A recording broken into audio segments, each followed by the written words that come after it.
humans are trained to think, at least modern humans. Modern humans are trained to think all fucking day. We're thinking. We're at work, we're thinking what is the traffic going to be like. We're thinking where can we park. We're thinking what to get at lunch. We're thinking about our job. We're thinking about what to get for dinner. We're thinking about our partner. We're always thinking. We're rarely just feeling, right? When you're having sex, you're supposed to be feeling your body, feeling all of the sensations, the smell, the touch, the taste, right?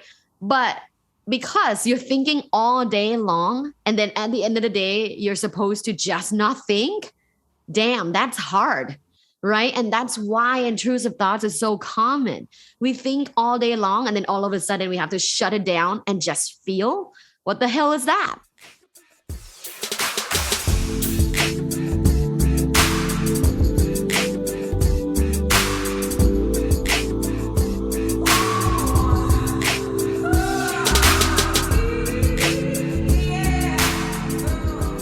Welcome back. We are on today with my guest, Dr. Tara, on the 12th edition podcast. I'm your host, Angie Sorensen.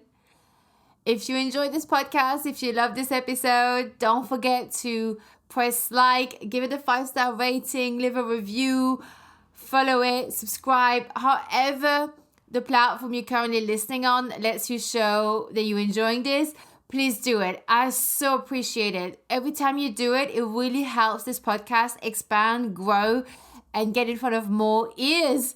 Okay? This is such an important thing for me when you do it. Like, I really, really appreciate it. And so, yeah, it doesn't matter where you're listening from. If it's Spotify, Apple Podcasts, Radio FM, Amazon Music, Google Podcasts, and so on, Stitcher, iHeart, so many of them, right? It's everywhere. So wherever you're listening from, wherever you show appreciation, I absolutely love this. Thank you so much, because it really is thanks to you that this podcast has grown and grown and grown and grown and grown. So, okay, so today I really can't wait to talk about communication, meditation, confidence, and affirmation as it relates to sex from the perspective of my guest today, who's a tenured professor of relational and sexual communication, an award-winning researcher, a relationship coach, and podcast host at Love Bites. You can see her in Cosmopolitan, Women's Health Magazine, Hello Giggles. She recently had a TED Talk, which is called Become Sexually Powerful, which highlights her research. Basically, it was 5,000 participants that she studied, examining factors that predict sexual satisfaction.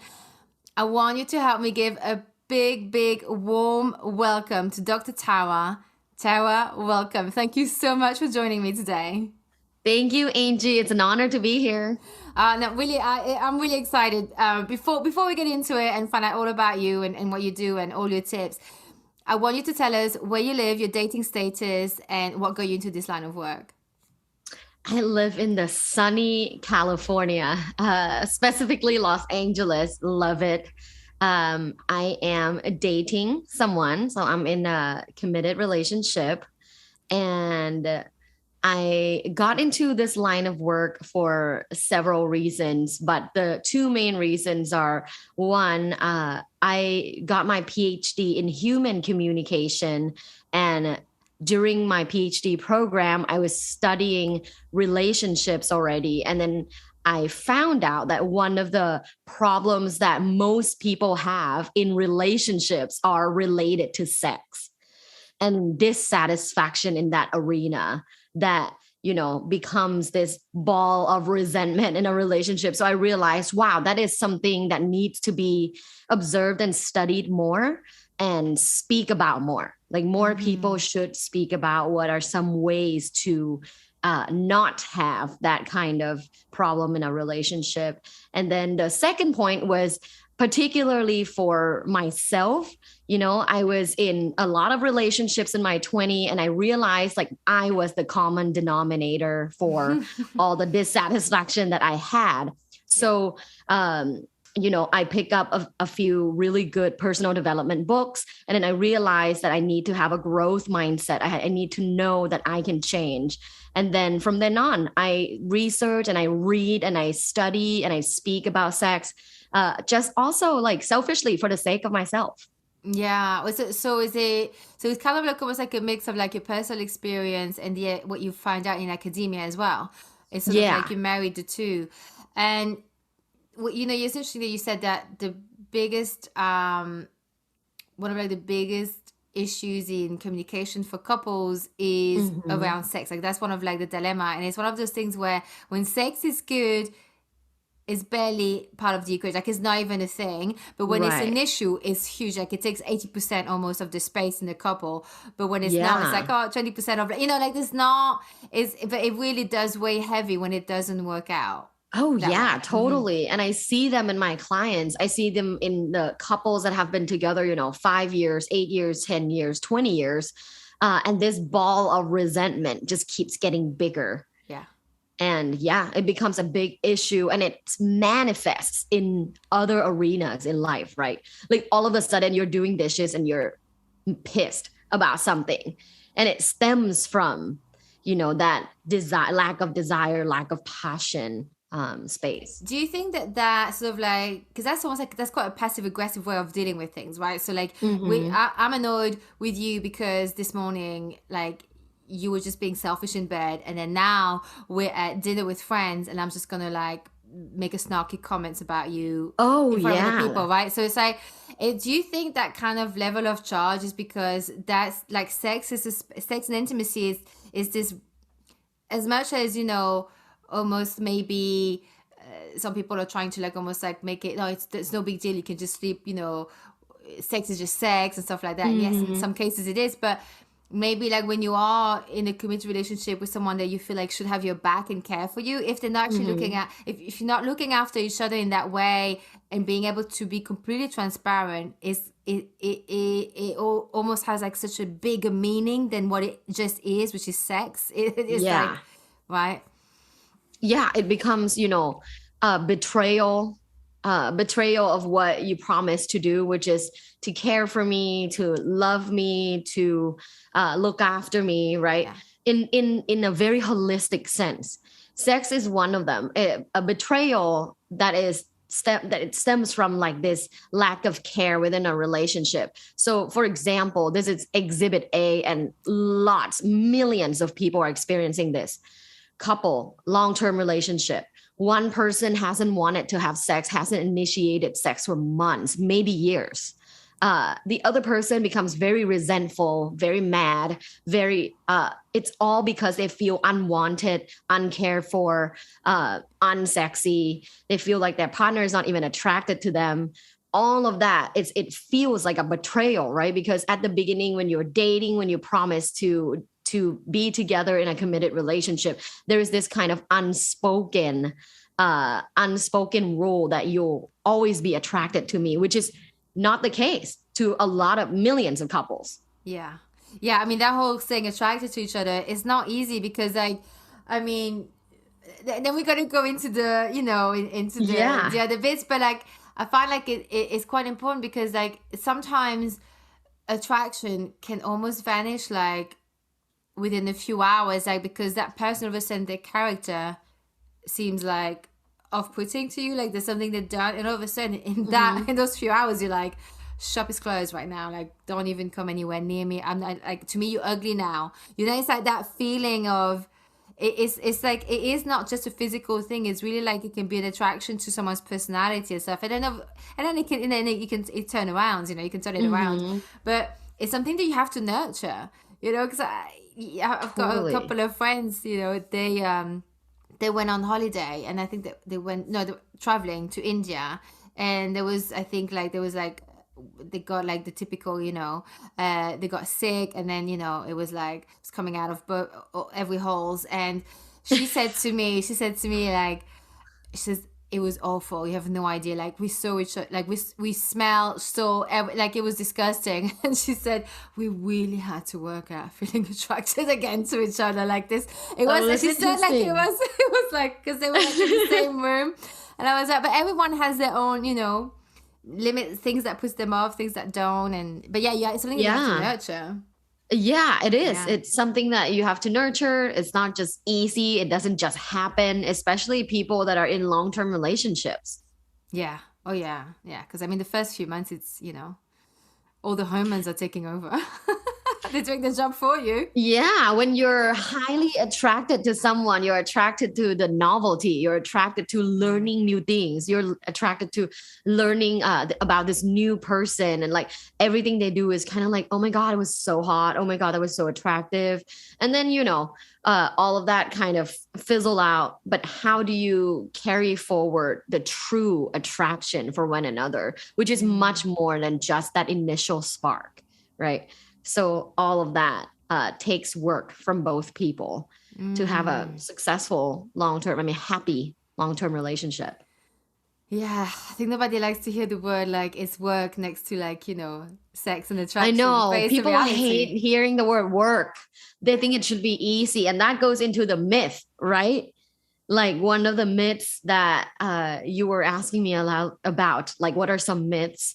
The first myth is really like sex is easy or it's supposed to be. And everyone's supposed to be able to do it and do it well because it's natural. Like Yeah. that's bullshit. That's not true. I'm too old for this shit.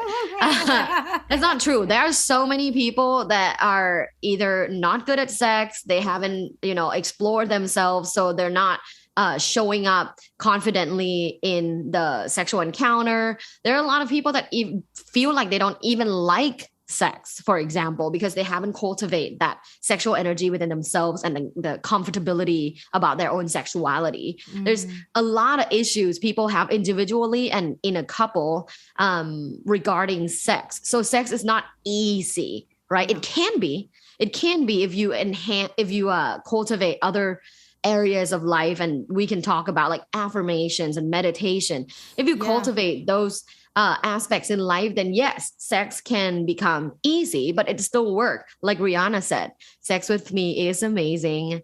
All is all work, no vacation. Sex is work. Sex does not work. It's just lazy sex, and a lot of times those are not that good. Listen, you also need the stamina, right? Because Hell it's yeah. physical, Sometimes you're like, Yeah. and then you get all the my joints, and it's like, and then you need to be flexible now because all of a sudden you get it's like, Oh my it's just, gosh. there's a lot going on. Okay, so I'm just stepping out of the episode for a minute. If you like what I'm doing and you want to have your own podcast too, I actually teach this stuff and I absolutely love doing it because podcasting has been such an incredible experience for me. My favorite parts have been being able to just be myself, connecting with fascinating guests from all walks of life, connecting with you as well, engaging with you. It has been really an amazing experience. And so I am beyond excited to be able to help you create your own mark in the world through podcasting by showing you how to do it. So to get the details on how to sign up, just go to learnpodcasting.online. I will add the link in the show notes and I really hope to see you there. So now back onto the episode. And actually, I wanted just to go back to the first thing that you said just here about, people not exploring themselves and not showing up confidently because they don't really know their body and their desires. And that just made me think of, the thing that people are starting to talk a bit more about is that those intrusive thoughts that interrupt sexual arousal. So even if you're alone and you may feel like your body is like, maybe you're feeling something, and then there's something that's like coming in, like, could you talk a bit about that? Because this is only something that I heard in one place before. And I'm like, it's actually a thing that people talk about. So like, can you tell us a little bit like what happens and what it is and why people are having those thoughts? And is this common? Yeah. Intrusive thoughts that stops arousal is very common. Wow, okay, yeah. Yeah, it's very, very common. It's common even when you are self-pleasuring, like when you masturbate. Some people report they're masturbating and then whoops, they're thinking about something and that feeling that they're building up is gone. So they just stop masturbating. Like fuck it, it's over, right? So it happens not only with partner sex, but even when you masturbate. So intrusive thoughts is quite common.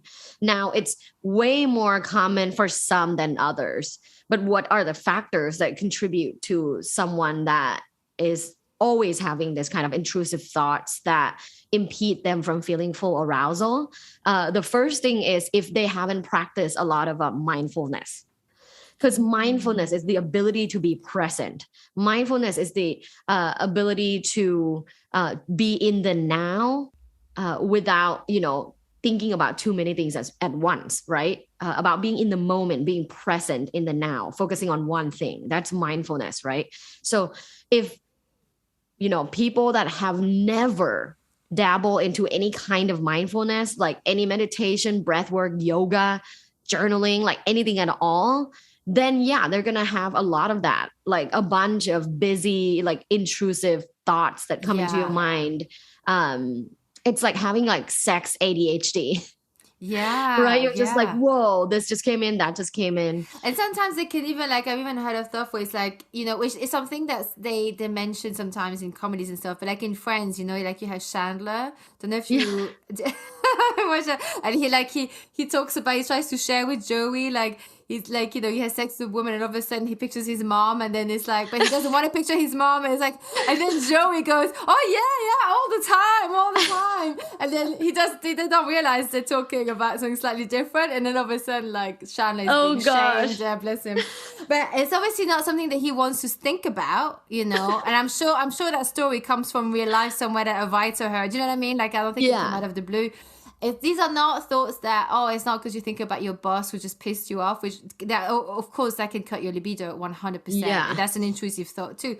Yeah. But it's like there'll be things. It's like, what the fuck is this? It's almost like it's almost like that Catholic guilt or whatever you want to call it. It's like it can be quite disturbing. I think for people like it's just it's tough. Yeah.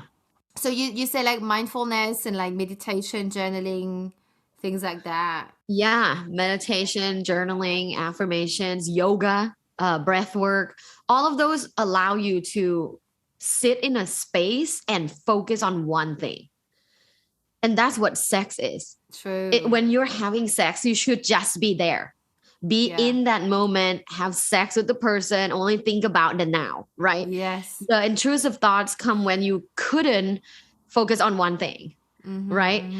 We're also think about it this way. Why is it such a big problem to a lot of people? Humans are trained to think, at least modern humans are trained to think all fucking day. We're thinking. We're at work, we're thinking what is the traffic going to be like. We're thinking where can we park. We're thinking what to get at lunch. We're thinking about our job. We're thinking about what to get for dinner. We're thinking about our partner. We're always thinking. We're rarely just feeling, right? When you're having sex, you're supposed to be feeling your body, feeling all of the sensations, the smell, the touch, the taste, right? But because you're thinking all day long, and then at the end of the day, you're supposed to just not think, damn, that's hard, right? And that's why intrusive thoughts is so common. We think all day long, and then all of a sudden we have to shut it down and just feel. What the hell is that? Yeah. Right? Yeah. Yeah. Oh, that is so true. It's like because I've started to journal only like a week ago, and I'm actually really loving it. I mean, it's called the 30-day challenge. So it's basically in the evening I answer 3 questions and I write them down. Same 3 questions, and one is I don't have my book, but it's like what gave me the feeling of enthusiasm today? 2, what drained me today? And 3, what did I learn about myself today? Same 3 questions. You have to do it for 30 days or longer. And I realized it was something that, and I'm saying this because I've got a point to this about sex, but it's like, I think last week on Thursday, there was something that came up, and then on Friday, and it's sort of like, I realized I was thinking about it a lot. Anyway, so when I did my thing at night, and I wrote it all down, And then the next day I was like, I realized, oh, like not even the next day, because I did it on the Friday, and then today I was like, oh my god, I haven't even thought about all yesterday and yet today. And when I'm thinking about it, there's no charge. So this is what I'm gonna do now before when I have a partner, you know, like before I have sex or before I masturbate, I'm just gonna take my journal. Wait a minute, I'm journal everything down so that I'm not thinking of anything else. I can focus on this one thing. I think it's true. I just didn't never realized that journaling was so useful, you know. I mean, I love breath work and meditation and stuff, but journaling is, you get all your crap out on paper. Oh, yeah. Yeah. I'm a big fan of journaling. And one of the things that I do, I mean, every single day is I journal, but I do one sentence about sex or sexuality or relationship. What is this like a question that you answer, or you just write something about sex? What do you mean? Write anything at all about that arena of my life, sex and relationship. So I can even just write like, my partner looked so hot this morning. Right? Like just one sentence, but it keeps it in my mind, you know? Yeah. Yeah. So many people, they get older, they're, you know, in their 30s, so busy. So like, you know, so busy with their jobs, worrying about their bills, worrying about dating or trying to get married or have children. There's so many things to worry about that we forget, and we put sex like at the bottom of our list. Mm-hmm, right? Mm-hmm. A lot of us do that. Sex is at the bottom of the list. A lot of women do that. A lot of women do that. They put the sex at the bottom of the list. Yeah. I try to not do that. And I advise all of my clients and students to not do that, because here's why. Sex, I mean, do you believe in like chakras? Yes, absolutely. Yeah. So your energy in chakra. Yeah. Hell yeah. Energy is real. Like, even just how are we able to exist in the world? It's energy, right? Yeah. And like, I mean, all of that, like Big Bang and stuff like that. But it's energy, and sexuality and your sacral chakra, that's one of your energies that you literally just get rid of when you're too busy. So to me, it's like, that's not okay, because it drains me of other chakras, of other aspects of my life. I feel like if I come regularly, then I am a better person. I'm a better professor. I can focus at work more. I'm happier. So I'm a better friend. It's just, I think it enhances my life. Therefore, I put it top 3 priority.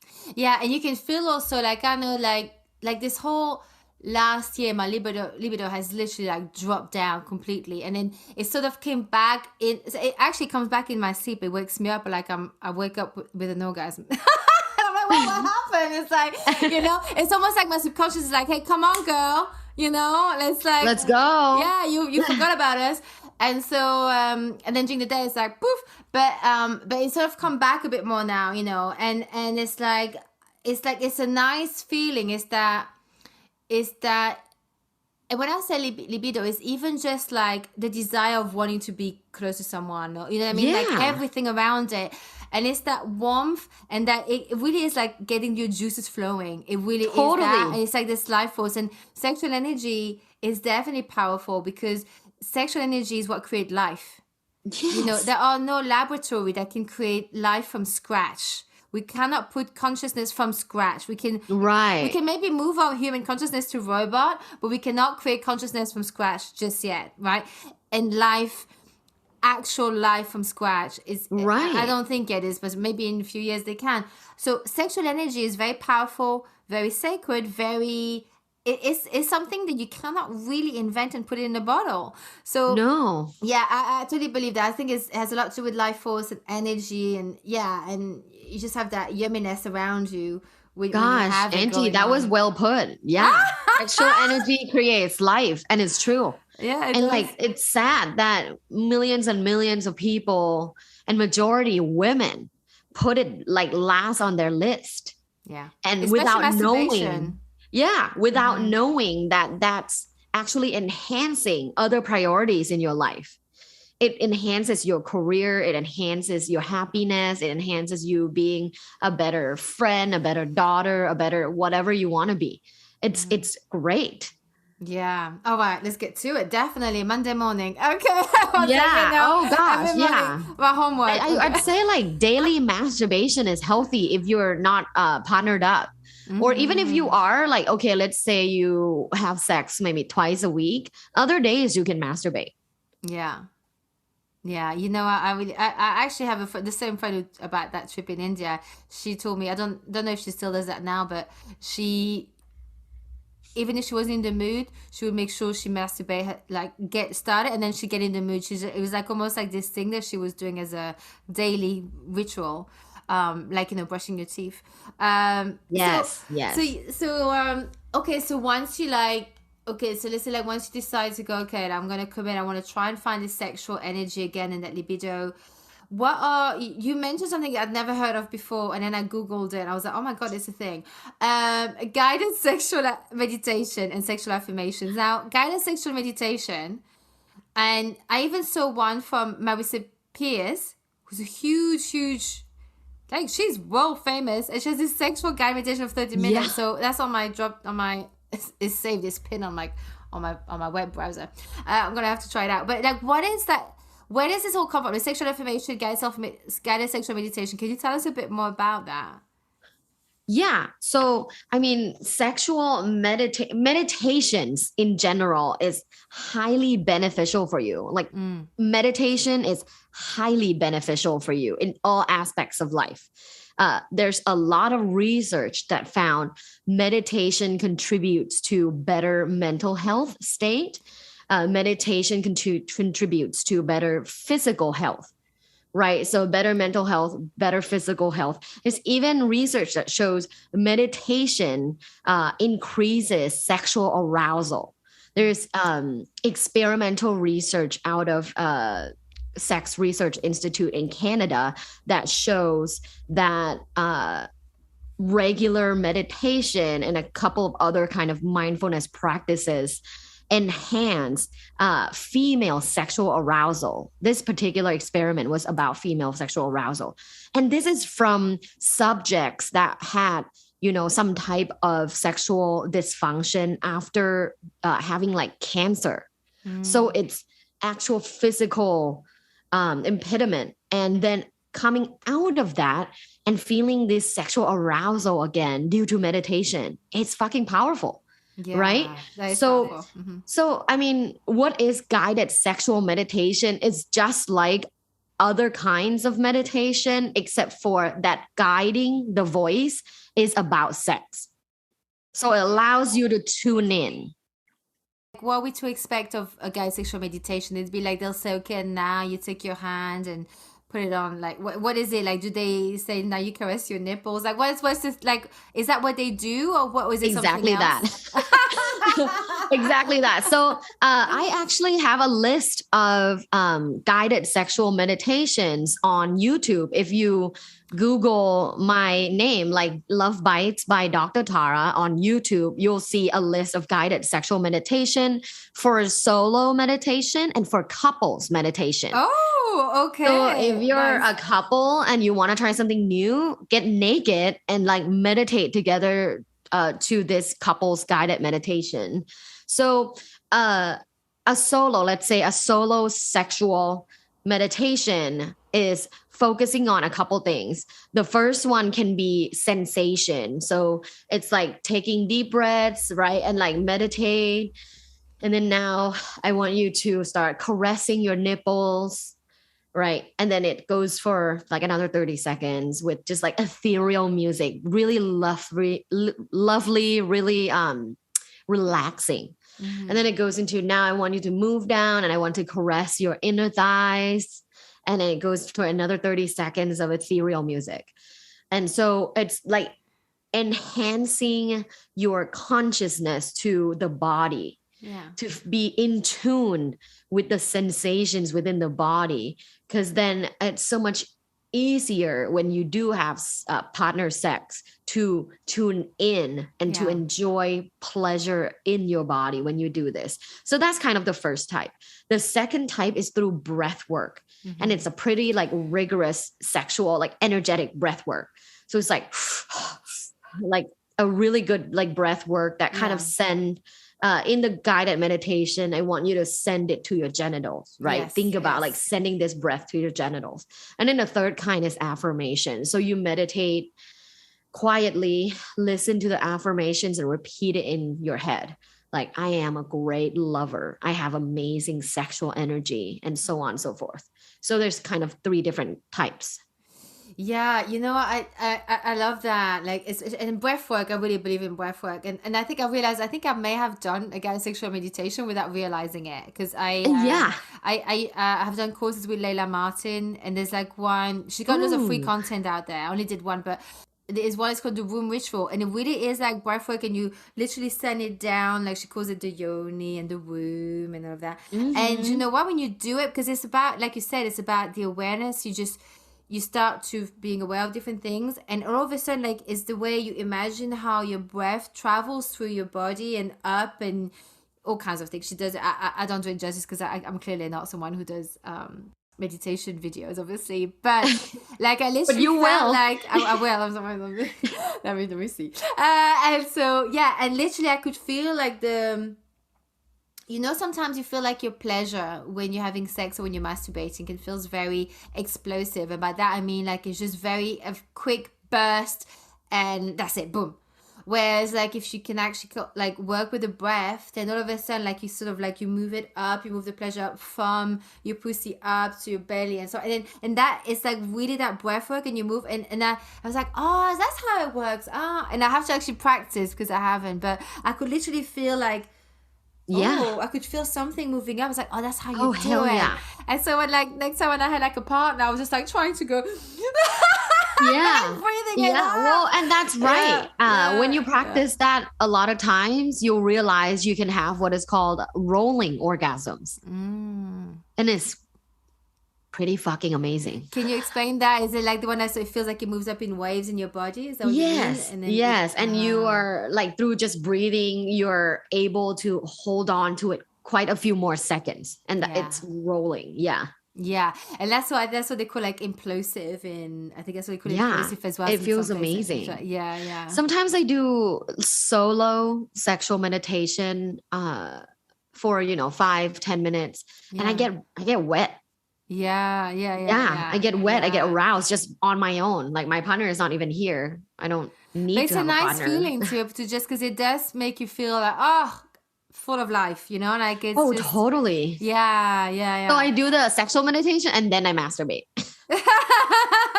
It's a great combo. It's a really good little self-care that I have going on. It all only takes 15 minutes.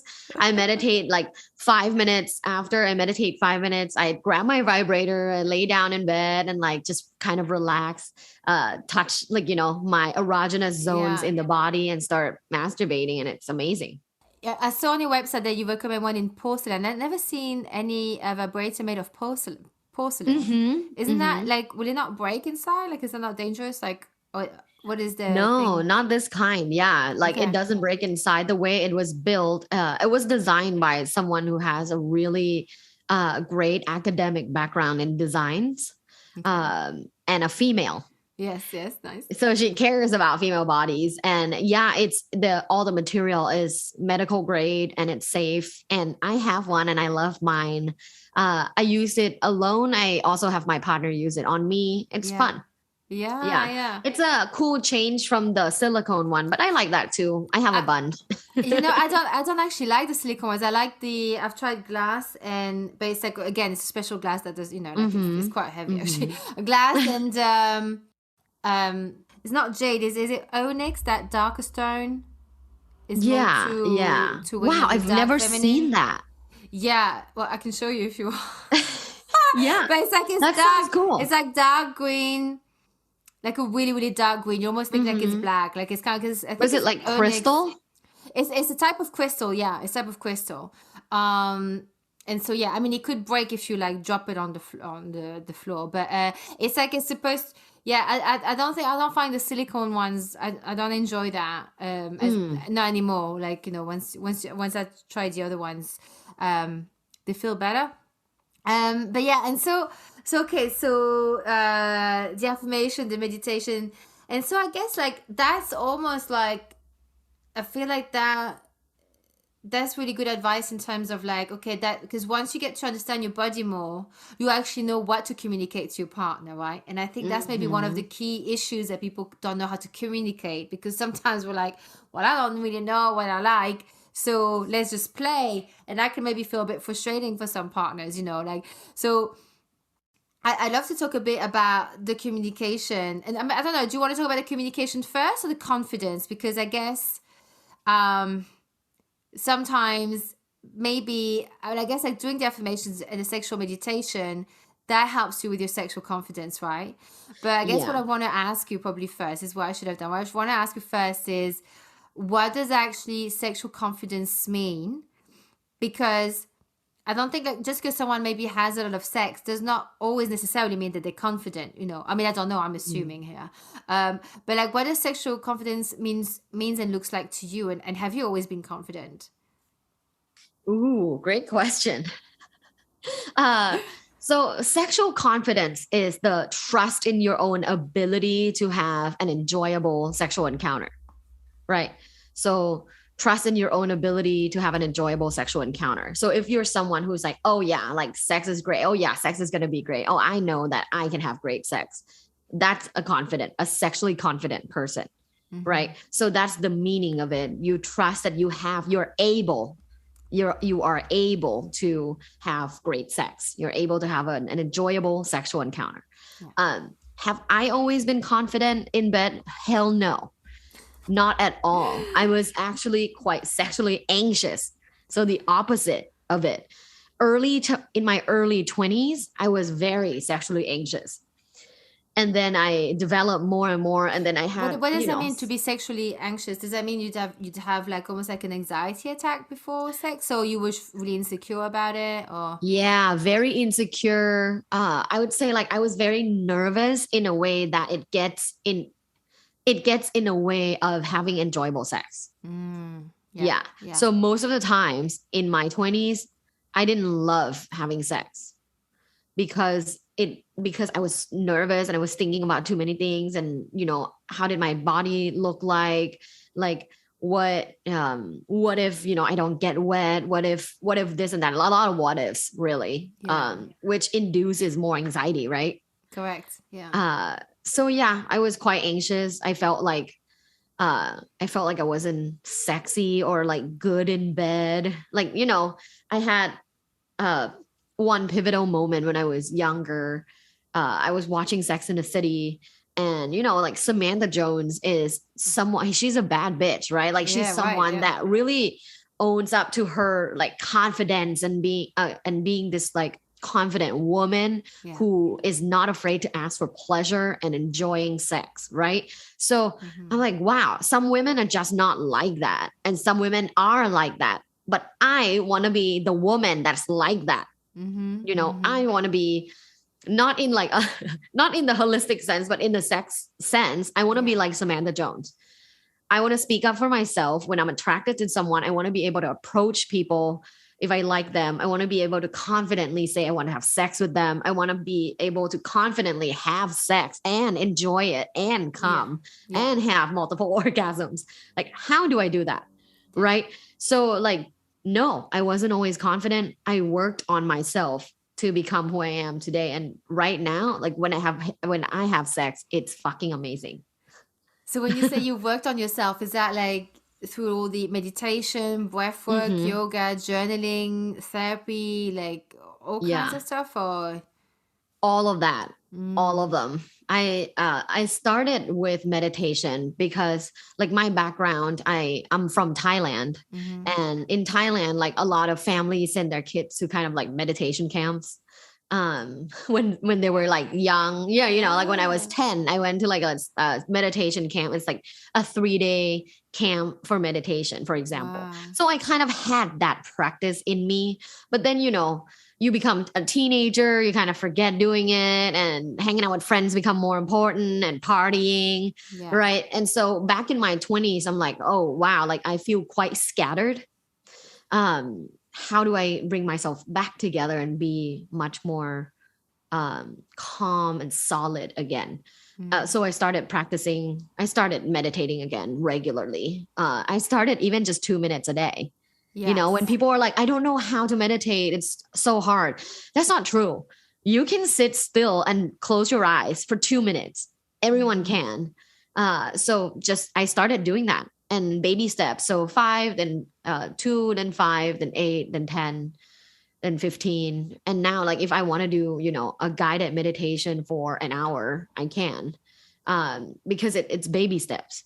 And so I started doing that, and then reading more about sex. And then, of course, I became, you know, I got into the graduate program, started doing more research, become a professor, do more research. So I'm always surrounded by like sex and relationship stuff, like, you know, knowledge and talks and stuff. So in that, like, improving myself, I realized that two other things are also really, really beneficial. And it's journaling. So I started journaling, and I only started 2 years ago. I started journaling and adding that one sentence about sex and relationship just to make a change. And then I started doing the breath work and, you know, like affirmations and stuff like that. So all of that have contributed to me feeling very sexually confident, and also like have a much better sex. Like now when I have sex, you know, I can come every time. Wow. And I feel really good every time. Right. Yes. Yes. So wow. That's it amazing. pays off like big time. It does pay off. It does. Yeah. And I say that. And like considering I'm only in my 30s, right? Like considering like I started this and I'm only in my 30s, like, hell yeah, I have another 30, 40, 50 years of experiencing this pleasure because I made the change. Yes. Yes. Yes. Oh, I love that. That's very much about accountability and, you know, and owning and making the change yourself, because it is really easy to say, oh, he's a bad lover, he's selfish. But sometimes you just don't know how to communicate, and also because sometimes you don't know what we like. And I think it's really much like, it's making that commitment, because sometimes that's the thing, isn't it? We want to quickly watch Netflix because that's instant, you know, and I'm not judging because I'm that person. Right, and we all do that quick, sometimes. Right? Yeah. And it's like, but sometimes you've got to do the things that really isn't going to be comfortable, like doesn't feel comfortable because you're not used to it. But once you do it, like I know, like for example, now I'm really, you know, the last few days I was like discovering journaling, and I've never done it before. But I always enjoyed like breath work and certain type of meditation. Sometimes I like to change different types of meditation. But it does always feel good, you know, and sometimes things come up and you may have a little cry or something. But if it always generally is something that's really good and very beneficial, you know, it's, you know, a glass of wine is not going to have that same effect. And actually it does actually remove some of your senses, and it plays on your mood and in a bad way, whereas the rest is actually going to enhance your life. So it is. Well, you know, a glass of wine may get you aroused. It doesn't mean you're going to have great sex. It doesn't mean you're going to come. I think that's the thing, is like it actually turns down your senses. Like I feel like when you drink, you may have less inhibition, but less inhibition. But you don't feel that doesn't as much. mean it's going to be great. No, you're desensitized, and you're definitely not focused, and you're not present at all. Right. So, but exactly, Angie. And those, so like it's good to distinguish. Like those are two different things. Being aroused and having great sex, it's two different things. Arousal is important. I mean, it comes first, right? You have to be aroused in order to have sex. But then during sex, whether or not you can orgasm or have pleasure, that's the other part. Because maybe you're aroused, like you're horny after one glass of wine. You're like, ooh, I'm a little tipsy. I'm feeling myself. I'm horny. I want to fuck someone, right? Doesn't mean it's going to turn out great. No, it doesn't. Yeah, it doesn't. Right. So, So the other parts, you have to work on yourself. And then, you know, with a partner who hopefully is someone good at sex. Yes, then it's an enjoyable time. Yeah. And is that, like, I was going to ask you about, like, the role of playfulness with someone. Yeah. You know, like, and what sort of, like, because you can be confident in your own sexuality, like how you feel as a sexual being. And then, but there's also the tango, the dynamic between two people, right? It's an exchange of energy. And I personally always feel like when it's playful, when you can actually laugh with someone, it always enhances it because it's almost that relaxing factor straight away. Like when you have a good laugh, it's like sometimes like a good meditation, right? Like a really good Yeah. giggle. Oh, And it's hell like, yeah. right? So like I think sometimes people may take it a bit so seriously, and Yeah. it becomes like a job and Hmm. like a task, and it's like that's definitely not the point, right? So like adding playfulness, is that something that Yeah. you'd recommend too? 100%. And playfulness throughout the day. Playfulness just Mm. in your life in general, not just in sex. Just, try to behave in ways that is a little bit more playful. For those of you that are not used to the word playful, right?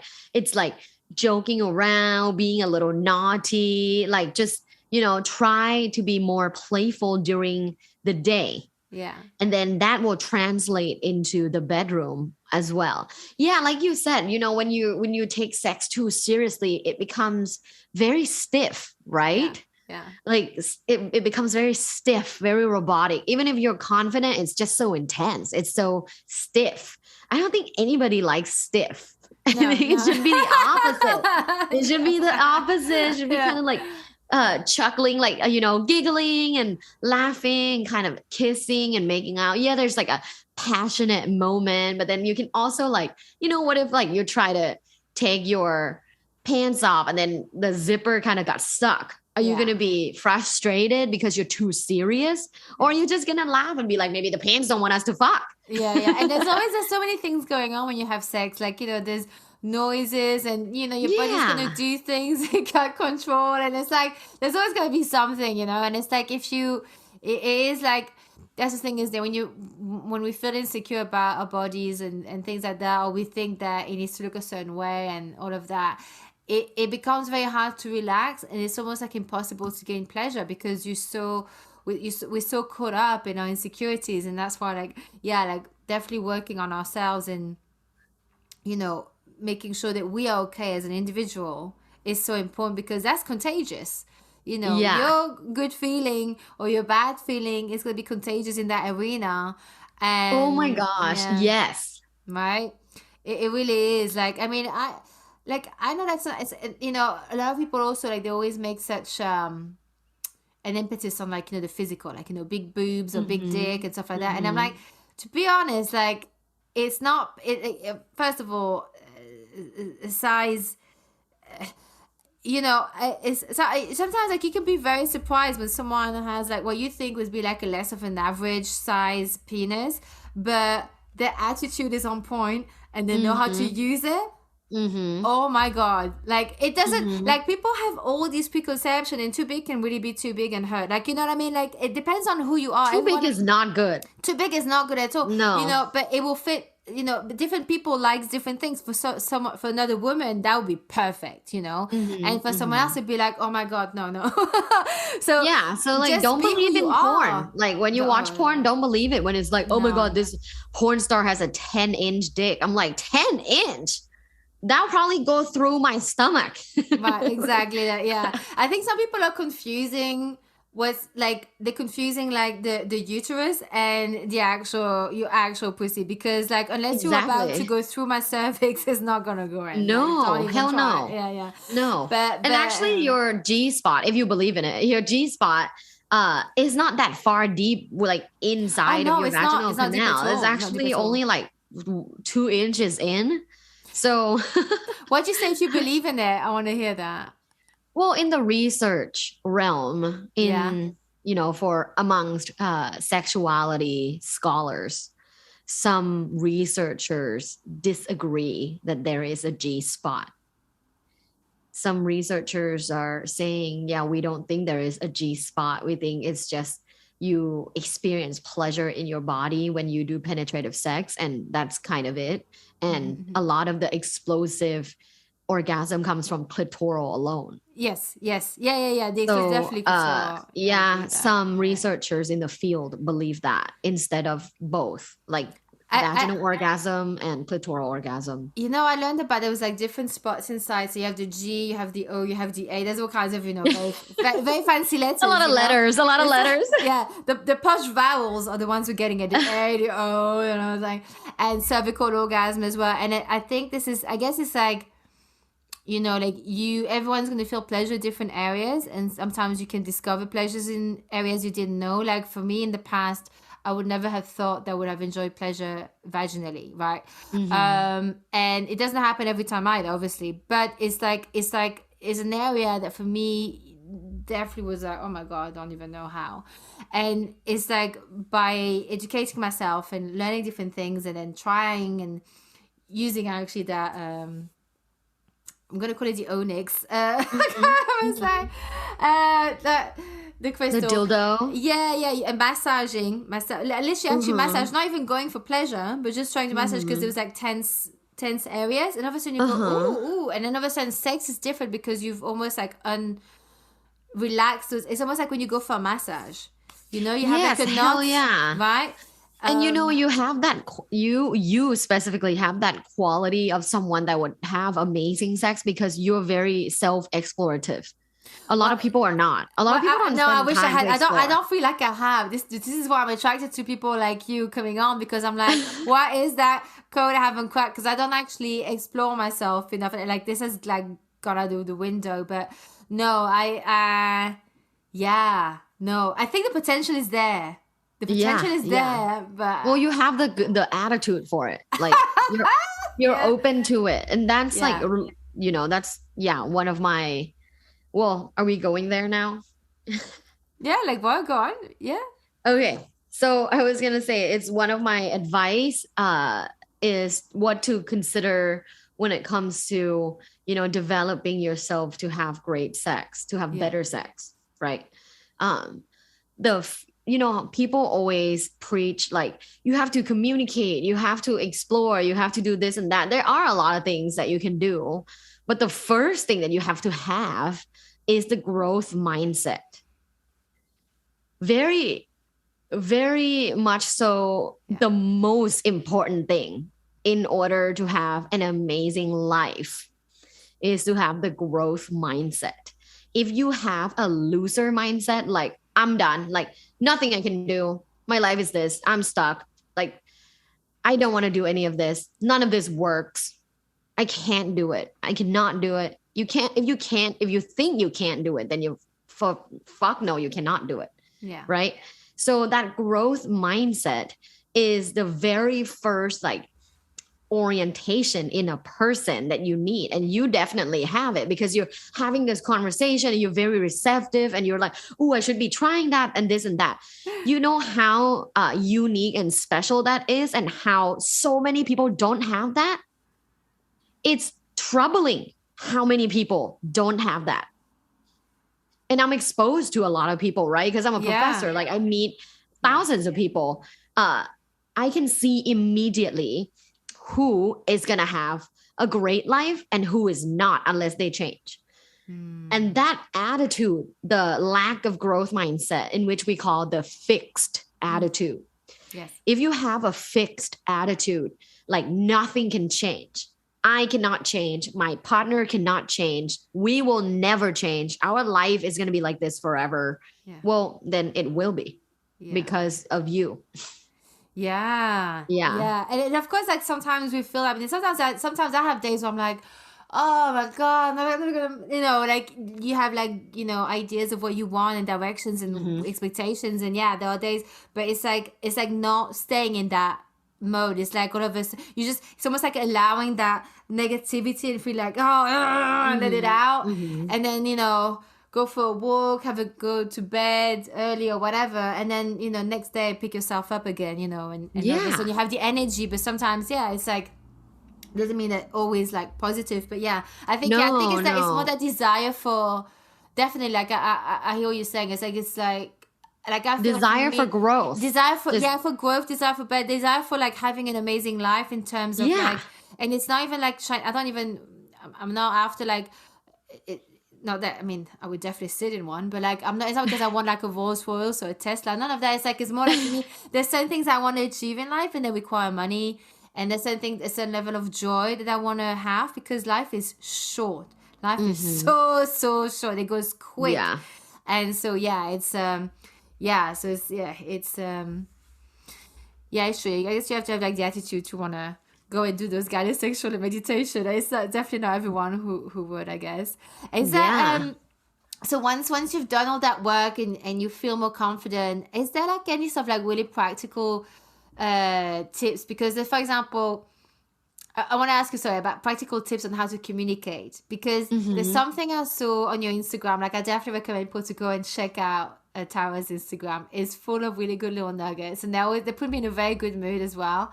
And it's there's one I saw about basically like little things you could do in February, and it's like it's about teasing and playfulness. And it's like there was something was like, touch the genital in public when no one's looking. Yeah. Or show your nipple when no one's looking, like to your partner. Yeah. It's true. It's like little things where you can have like those little inside jokes. And so I guess like in the same way as like you have those practical things on your, on your website, Instagram and things, like do you have practical things on how to communicate for better sex? Like, let's say if you're really shy, you're beginning, and like you want to communicate to your partner that you really don't like the way that how he's touching you, like like maybe like the pressure or whatever it is, you're not enjoying it. Like, how do you communicate it in a way that doesn't feel like school or that you're killing his gusto or her gusto? Like, how do you do that?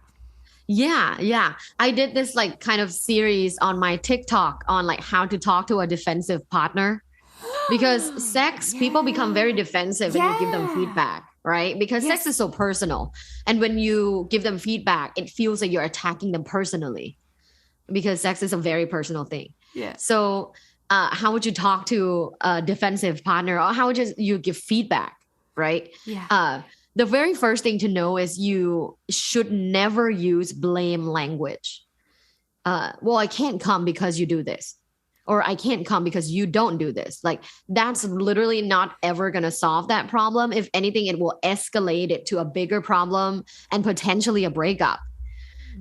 So never use blame language. It will never help. And then number 2, and this is the most practical thing you can do for the rest of your life, for all kinds of feedback you want to give in life, maybe at work, maybe with your children, maybe with your partner, with your siblings, whatever, but particularly sex, because it's very sensitive, right? Is to go positive, negative, positive. So we call it here a poop sandwich. The shit's in the middle. Yeah. So positive, negative, positive, right? So like, like, I think you're a really good lover. Like, I love it when you kiss me. You're such a good kisser. Then the feedback, like, oh, but it would be so nice if you can go down on me more, because it feels good when you do it. Like, I get more wet, I get more into it. And then end with another positive. Like, other than that, like, I love it. Like, I love that when you thrust. I love like the other things that you do.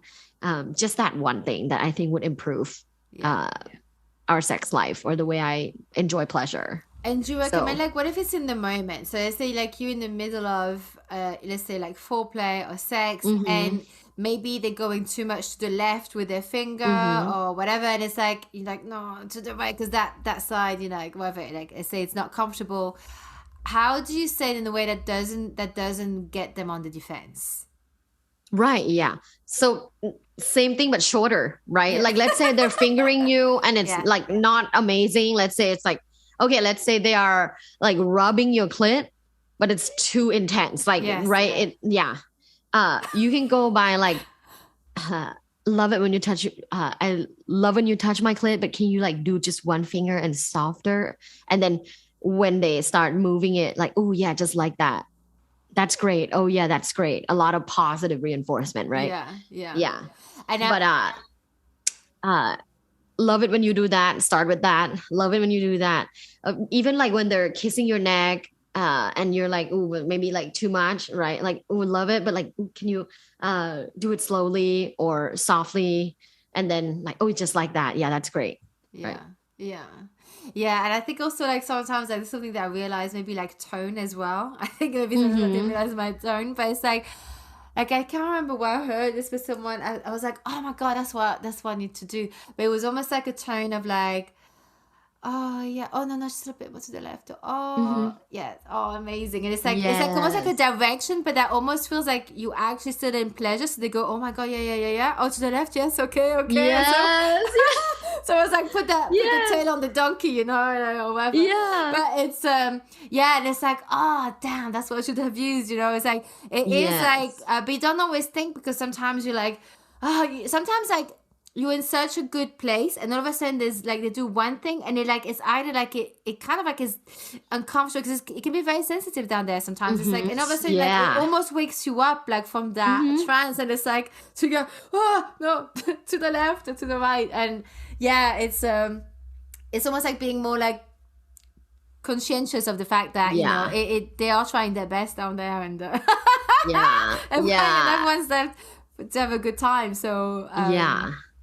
And yeah. the one thing that if you're dating someone, and the one thing that you should never do is belittling them in front of their friends or your friends, like in front of a group of Yeah. people. I've seen this in some people I know. They will think it's a joke, but really it's quite hurtful. Yeah. They will say like, "Oh, Michael doesn't know shit about fingering." And like in front of everybody, Whoa. and they think it's like a joke, right? Everyone's just laughing, but and then everyone just kind of goes like, yeah, but then Michael know how to thrust, right? Like, so it's all kind of brushed off as a joke, but I bet Michael doesn't like that deep down, No, saying, no, oh, no way. Michael doesn't know fingering, like he can't finger for shit. Like, you can't say things like that. That's so No. hurtful, even if it's a joke. Like, sex, again, sexual identity is so personal, and if you say something like that, it will scar the other person. So Yeah. be mindful and careful what you say. Yeah, definitely. Oh yeah, I mean words can really cut. I mean there's yeah, 100%. Mm-hmm. And it can really like you don't realize how it can actually impede like your sexual experience with your partner. Really, Mm-hmm. really. Is there anything sort of like on top of of what we've said today, and what you shared today? Are there any sort of maybe like really unexpected thing that have come up like through your research or through working with clients, and that were like, oh my God, like I definitely did not expect that around sex, Mm-hmm. or around Mm-hmm. relationship? Like, is there anything else that maybe you want to share that was like, whoa, yeah, I did not expect that, or it's like a aha moment? Yeah, yeah, of course. And I love that question. So like big like lesson learned, right? Yes, yes. Um, and the very first thing, and it might sound mundane, but it's so, so, so, so, so true, is relationships take work. And but it's fun work. It's the work with the person that you chose to work with. And Alan, the scholar that I think founded the School of Life, I Oh think yeah, in School of London. Life. It rings a bell. Yeah. It rings a bell, School Yeah. of Life. Yeah, Yeah. yeah. So he gave a speech about romanticism and relationship and this and that. And he talks about how we're all crazy. We're all crazy people, but we just have to find a person that accepts our craziness and we accept their craziness. Yes. So he's like, when we go on a date, what we should do is we should compile a booklet and give it to that person and say, hey, here's how I'm crazy. Yeah. What do you think? Right? So it's about like we all have quirks. We're humans. Nobody's perfect. We all have flaws, but it's the kind of flaws that would mesh with another person, Yeah. and that the other person would want to work with. Relationships and sex will always be work, but who do you want to work with? Yeah. That's the key, right? Who are you willing to work with? If you enter a relationship having the mindset that a relationship should be easy, if it's not easy, then it's not meant to be. Yeah. Then you're wrong. yeah, those are the people I need to stop dating for sure. Like, it's like next You're time I hear absolutely that, wrong. I'm like, whoa, I always know what's gonna happen. The first like hurdle, you're gonna, it's just, Yeah, you're it's gonna give up because you're gonna be like, this is not meant to be. yeah, give up or like fight in a way that's like it feels like a fight. It's not like we're not Like toxic. yeah, it's not like it's just like it's very negative, very quick, and it's and I'm no saint 100% in relationship. Like I can be very terrible too. Yeah. Like I said, like we all have our quirks, we all have our flaws. Yeah. But yeah, it's like like you said, like finding someone that you and they want to Like, be there who with do you want to you. work with? Yeah, And who wants to work with you? Yeah. exactly? If Who's you gonna want to be? work together, that's a good relationship. Yeah, exactly. It's like who do you want to be in Yeah. the trenches with? It's like work, you can go to work. Like some days are gonna be great, but then all of a sudden it's gonna be a crisis. If you don't have like colleagues and teams that's like they're in it together, let's do this, not the blame game. Let's just get in there, get it sorted, find solutions. If Exactly. you're in that, if you're in that environment where it's all about, oh, who did this? Who is it? Who am I to blame? It's like, oh my god, like, can we just fix Who cares? this? Yeah, who cares? Yeah. Like, let's just learn from it, move on. And that's the same thing in relationship. Like, we're all gonna mess up, 100%. Yeah. We're gonna disappoint each other at some point. Yeah. Yes. Yeah. It's only natural. It's work. It is work. Yeah. It is Yes, work. it is. It's just, who do you want to work with? Do they want to work with you? Yes. Let's work together. Let's have a happy life together, happy sex life together. You got to work together. Yeah. Right. So the myth that like if it's meant to be, it will be easy, like that's a myth. That is bullshit. And we're too old for this shit. Yeah. So yes. like stop believing in that. That is absolutely wrong. You know what is easy? Attraction. When it's right, the attraction is easy. The reason why people describe, oh, if it's meant to be, it should be easy. It's just the attraction part. Yes. Yes, the attraction is easy. Yeah, there's no work right? there. Yeah. Yeah, the attraction is easy. Attraction doesn't last 40 years. No. That like initial, like, oh my God, everything was so easy. The conversation was so easy. The whole night, the whole date was amazing. It was so easy. Like, okay, cool. That is possible because it's initial. Actually, the first year can be easy. Yeah. But then when shit happens, because it will, are you going to stay together? Can you deal with it together? What are your conflict styles? Are you both communicative? Are you both emotionally intelligent? Do you both have growth mindsets to work together to solve things? Let's say you realize after dating this person for 3 months, like, fuck, I've never had an orgasm once. Yeah. What are you going to do? Yeah. Are you able to communicate to them?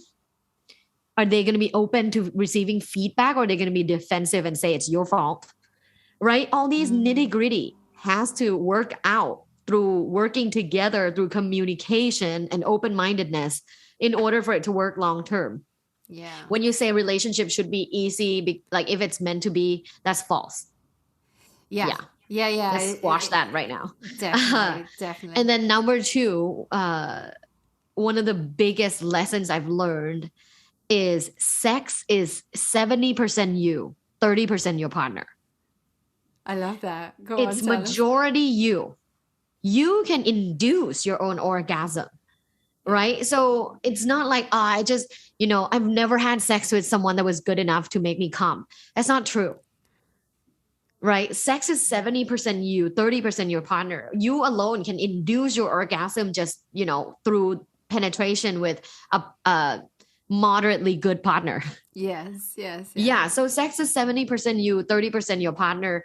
We have to stop relying fully on your sexual partner, and men too. Like a lot of men are like, she's not good at sex and this and that. Like, I mean, a lot of it is in your head, and a lot of it is experiencing this moment together, right? It is together, but 70% you, 30% your partner. Can I flip this with a question?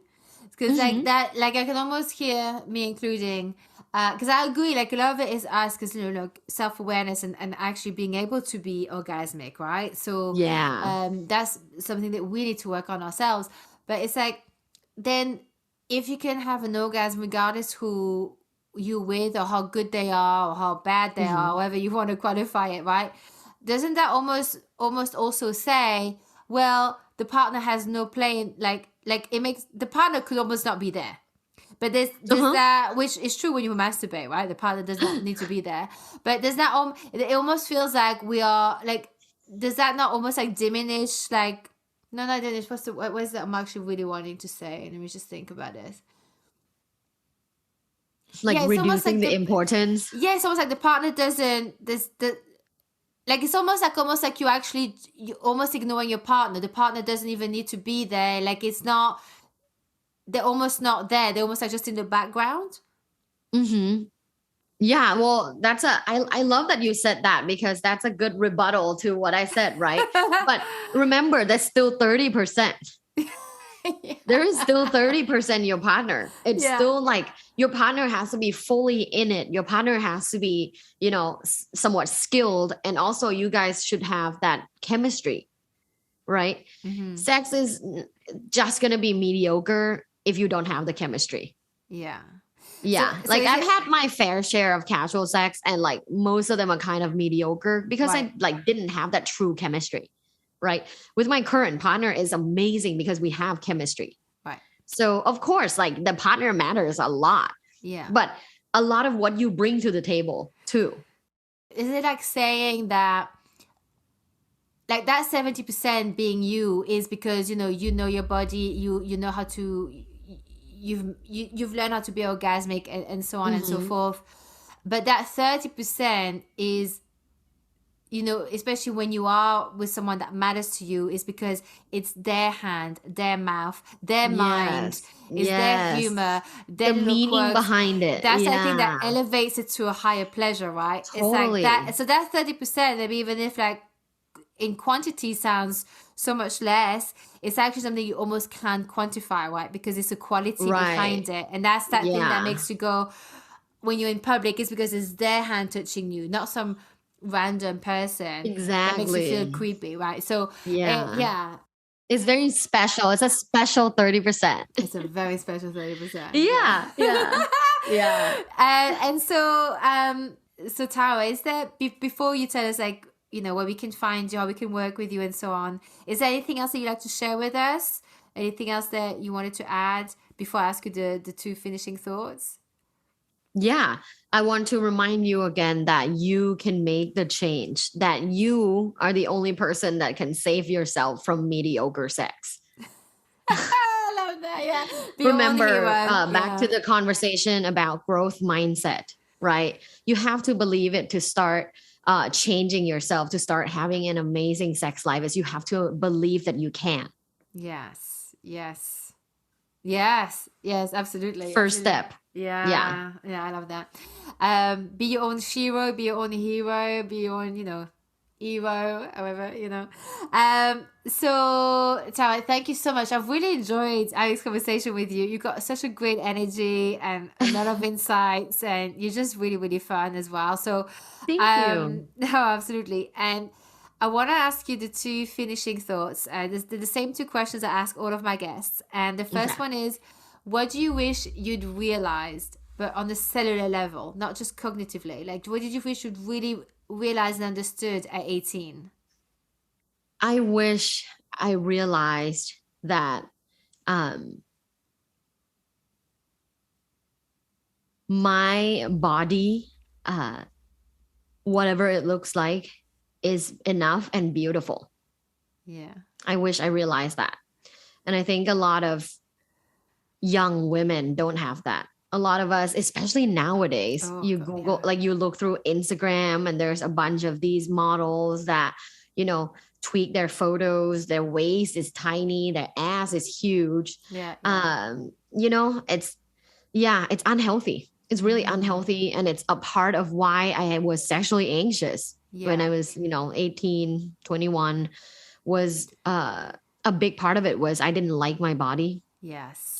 And I think a lot of girls still don't like their bodies. Yeah. A lot of older women in their 30s, 40s don't like their bodies. So I wish I had the certainty and good feeling about my body that I have now. Yes. when I was 18. It would have helped a lot.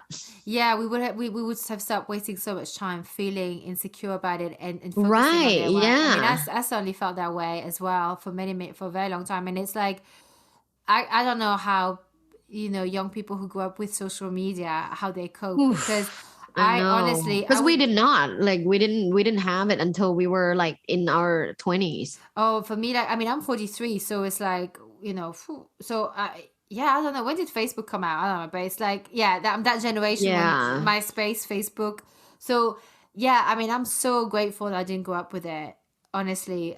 But yeah, even now, like, it's important to unfollow things that make you feel shit about yourself. Really, really, Totally. really. Whether it's their lifestyle, their love life, or their body, whatever it is, if it makes you feel every time you feel a charge, like now I just unfollow if or mute if I feel there's a charge, because no, why am I on social media for I that like that for? point that you made, Angie. Like if Mm. the charge, that's a good explanation. Like if you feel kind of a charge like in your heart and then like in your body, like it doesn't feel good. Yeah, that's a good way. That's a good way to point it out. Like you should mute it.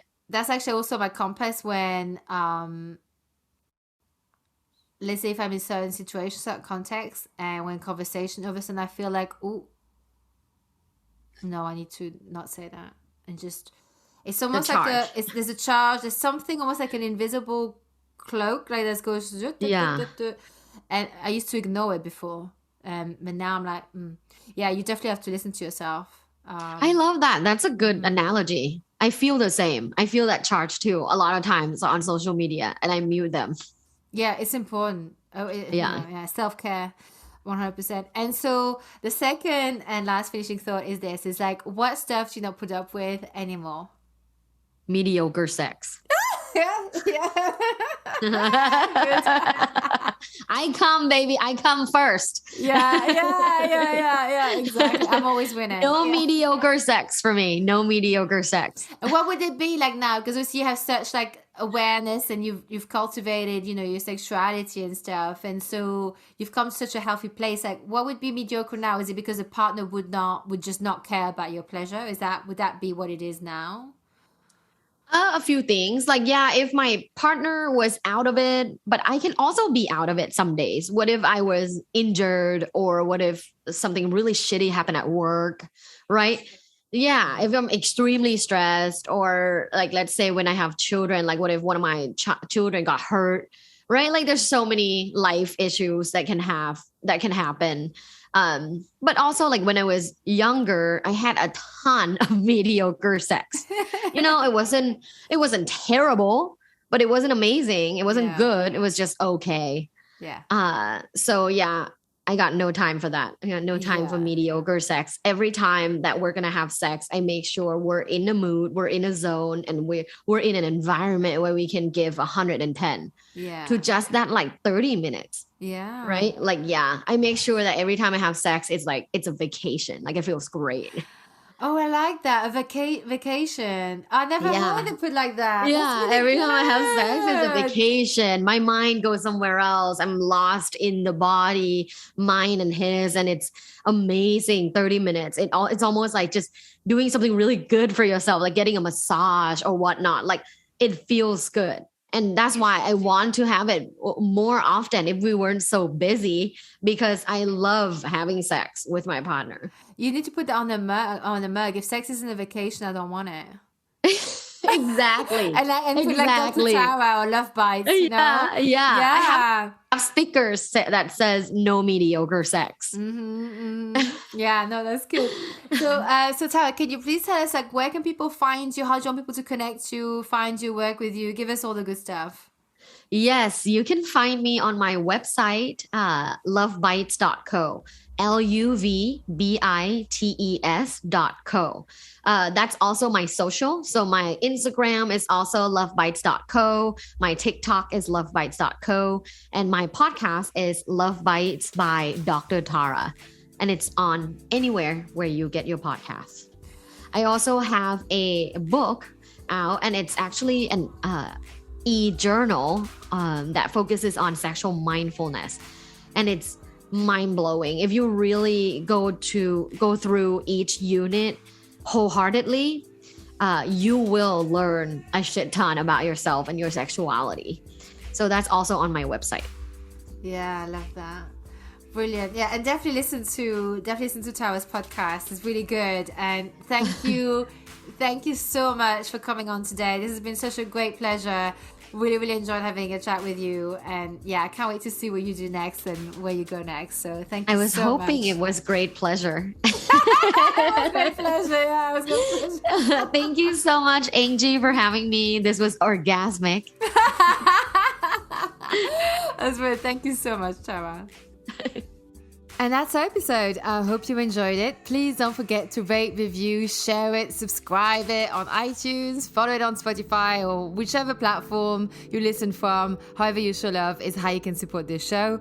Drop me your questions or suggestions for future episodes via the website at angie-s.com, or come and find me on Instagram at Tool for This Shit Podcast. See you next week, and until then, Using health inappropriately.